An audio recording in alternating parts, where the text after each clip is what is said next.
Negativchilarim mazza qilib kommentariya yozadigan video olamiz bugun. Nimaga bunaqa deyotganimni oshxonamni ahvolidan ko'rib bilib turibsiz. Aytishim shart emas. Hafta 10 kundan beri tikishga qatnab umuman uydagi ishlarimga ulgura olmayapman. Non qilib ketsam oshxonam qolib ketyapti. Oshxonalarimni yig'ib ketsam uylar qolib ketadi. Uylarimni yig'ib tayyorlab ketgan kunim esa обязательно uyda non tugagan bo'ladi. Nimaga shunaqa? Uyda bitta kelinman.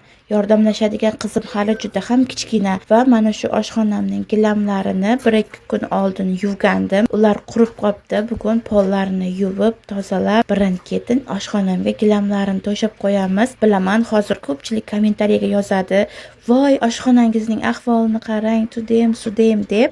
Lekin bugun yakshanba, ertalabda uyga mehmon kelganligi uchun mehmon bilan bo'lib hech qaysi ishimga ulgura olmadim va qarab turibsizki, natija mana shunday bo'ldi. Siz ko'rayotgan 1 minutlik videoni orqasida meni 1,5 soatlik mehnatlarim turibdi. Men obeddan keyin soat 4larda ish boshlagandim. O'sha mehnat ishlarimni qilib, videolarni olib, do'pposli qilgancha kech bo'lib ketdi. O'ylaymanki, mehnatlarimni baholab, 1 dan 10 gacha baho qo'yib keting va menga obuna bo'lib qo'yishni unutmang.